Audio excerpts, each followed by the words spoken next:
What up, movie lovers? We're back to it, our Apocaflix Awards season, and we're going to run down our best villain of 2015. I'm your host, Jacob Bartley, and I'm back again with Gio Remus and Jake Berlin. How are you guys doing? Doing good. Good. Glad to be Long day of talking. podcasting, you know. We're getting a little tired, but we're pushing through it. We got a couple more categories to go, and we're starting off with best villain. So this was Jake's category. So let's start with you, Jake Berlin. Who, All right. maybe mention, if you have some honorable mentions, but who to you was the best villain in a movie in 2015? So in a year that actually didn't have as many villains as we were kind of hoping for, Not maybe really. we didn't expect. Yeah. A couple promises. And So I got a couple honorable mentions. I saw him last night, Tom Hardy in The Revenant. I thought he was really, really good as the bad guy. That counts. I thought he was really good as a bad guy. I mean, Yeah. what he did, he was very dark, very gruesome. Just a pretty terrible dude, to be honest. I mean, just a very bad guy. Sean Harris in Mission Impossible Rogue Nation. Oh, how did I forget that? Yeah, I forget the guy's name that he played, but he was a very menacing guy. He countered Ethan Hawke. Him and his the Rogue Nation, they countered him and they backed everything they did, and they always kind of were one step ahead of Ethan Hawke. Benicio del Toro and Sicario. Some may not consider him as a villain as much, but I think he's just as much as a bad guy as anybody else. What he does to be able to get what he wants, very, very bad guy. Especially that scene with Emily Blunt. We've talked about it multiple times today, but the scene in her apartment with him and Emily Blunt, very intense. Just shows how bad of a guy he is. You can't go without talking about a Star Wars villain, Kylo Ren. Every time I watch the film, I'm starting to like him more and more. I told you guys when we first saw it that I wasn't on board with him as much, but I'm starting to like him more and more each time I see the film. So much depth, so much possibilities there.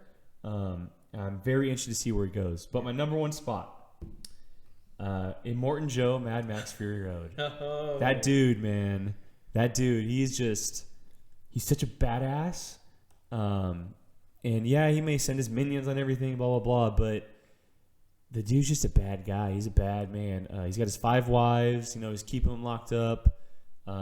He's killing everybody. He's only giving up so much water to all these people. Do not be addicted to water. Yeah, he's just a bad dude. And I think personally he's the best Mad Max villain that we've ever had.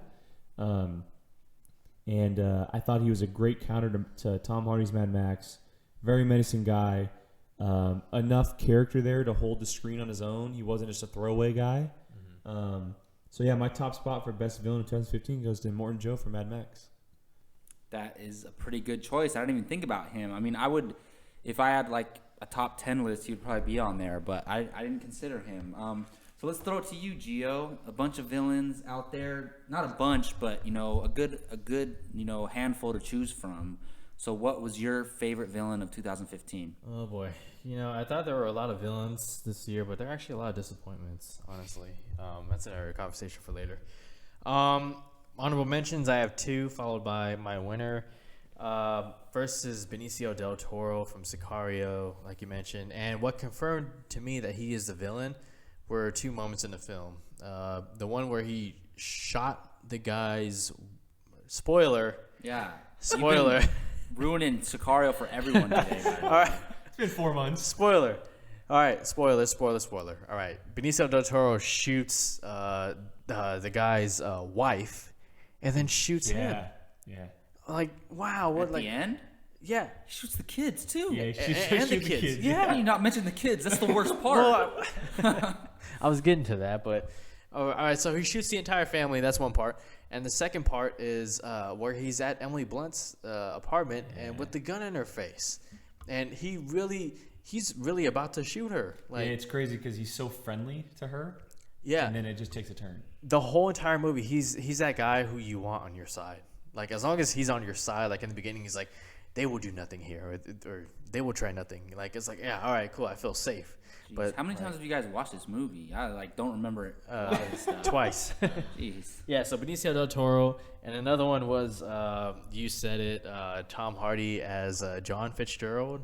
John Fitzgerald, yes. In The Revenant, yeah, just wow, like incredible performance. I'm talking to you, like, oh my god, he's just so badass. Well, it's the scene that I forgot to mention is where, spoiler, mute it if you're gonna listen, but is where he almost shoots the kid. He pulls the freaking trigger, and there's no powder in the gun. And he's like, "You lucky." Yeah, it's like, And he's like, come on, let's go. yeah.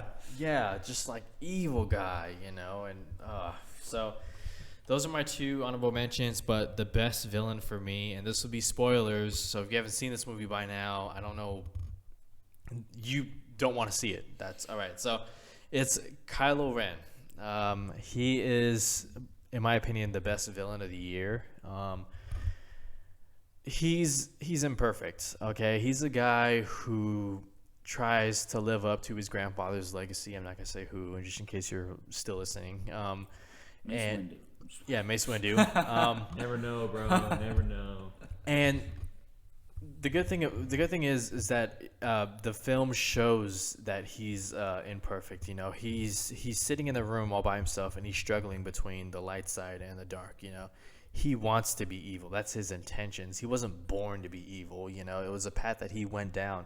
And I liked how he didn't just easily beat the two heroes in the movie.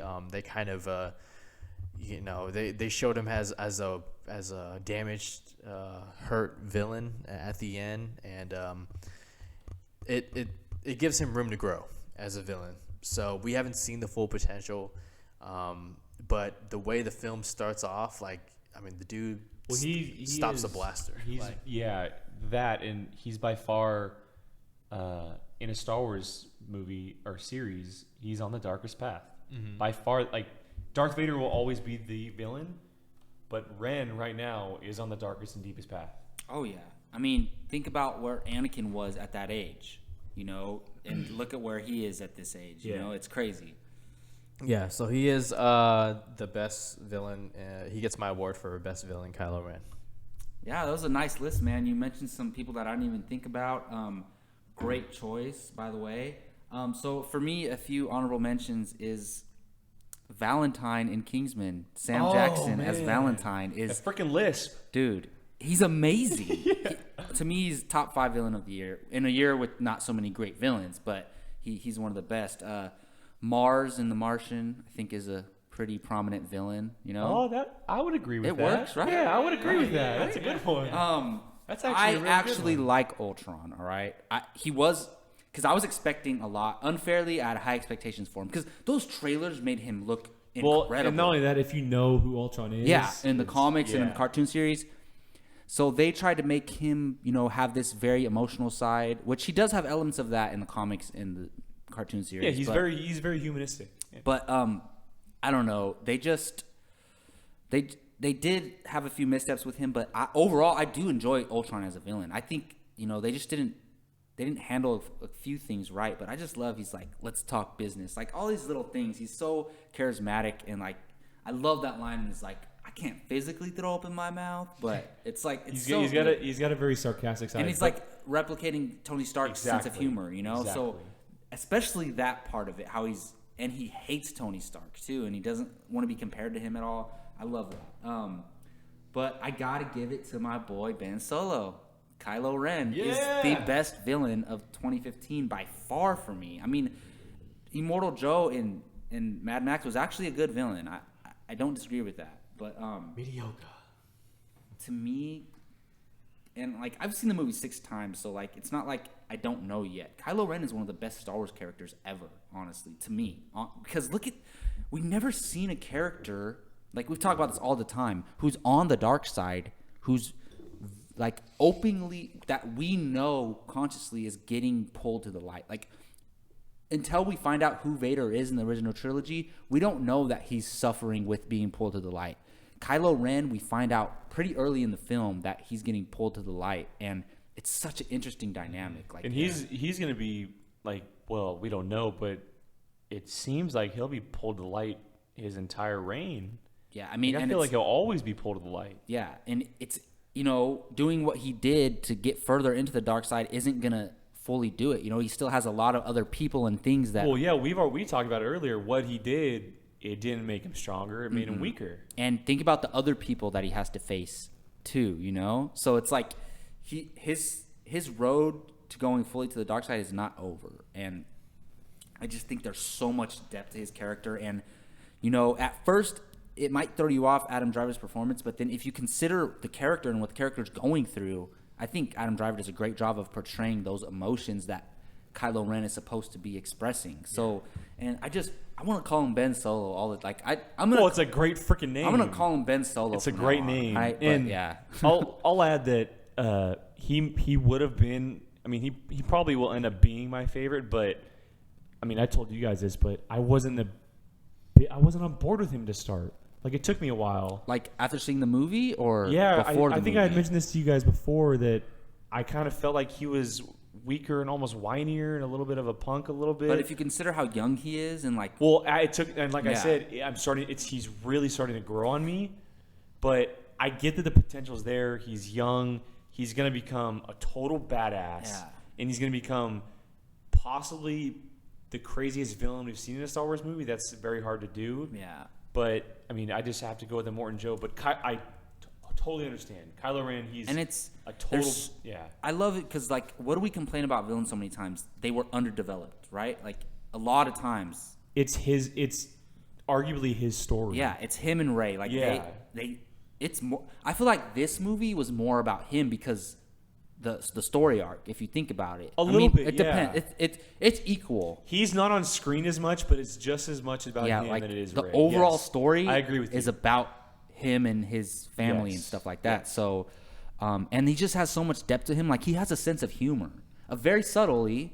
But spoiler, mute it, please. Yeah, it's because who he comes from. Exactly. And so, yeah, if you haven't seen, who hasn't seen Star Wars yet that wants to see it? If you haven't seen Star Wars yet, just go lock yourself out. We already said we're doing spoilers, and I already said Ben Solo. I've already called him Ben Solo from the beginning, so that gives everything away. Hey, what if like somebody had like an important medical procedure and they were out for a couple of weeks? And well, I'm sorry. I'm totally off subject. I'm happy that you're listening to our podcast if that's the case, and we apologize for spoiling Sicario for you unwarned. But no, Kylo Ren, he's like, anything else? And just like, you're my guest. Like, stuff like that. I love that because I love Darth Vader, but he wasn't funny. Kylo Ren is going to he was a true villain, that's why. Kylo Ren is going to, I feel like he's always going to have that sense of humor. Yeah, he's an ass. He's an asshole. I think the perfect description is he's an ass. And so... Kylo Ren gets the crown again, 2-1. I mean, you love Kylo Ren too. No, I think he's a great character. Yeah, I mean, Immortan Joe, you can't go wrong with that. If you put Kylo Ren up against anybody, he's gonna just demolish him. But I just feel like at this moment in time, right now, and maybe in 3 years when you like grow to appreciate Force Awakens more. It might be like a week after I go see Star Wars. Yeah, exactly. So, all right, well, there you have it. Very interesting conversation. Our best villains of 2015. Gio and I both had Kylo Ren, Ben Solo, and Jake had Immortan Joe for Mad Max Fury Road, and all of our honorable mentions were some great choices. So yeah, please let us know what some of your favorite villains were for 2015. Let us know if you agree or disagree with some of our choices. And I'm your host, Jacob Bartley. You can find me on Twitter at Governor Bartley, anywhere on social media at Jacob Bartley, and on this YouTube channel. Please subscribe. Please hit that like button. Gio, where can they find you online? You guys can find me on Twitter at GioRamos24 and on ApocaflixMovies.com every day. Jake? Twitter, Instagram at Qui-Gon Jake, our Facebook page at Apocaflix Movies, and our website every day. Thank you all. We'll see you next time, and please check out our other Apocaflix Awards categories.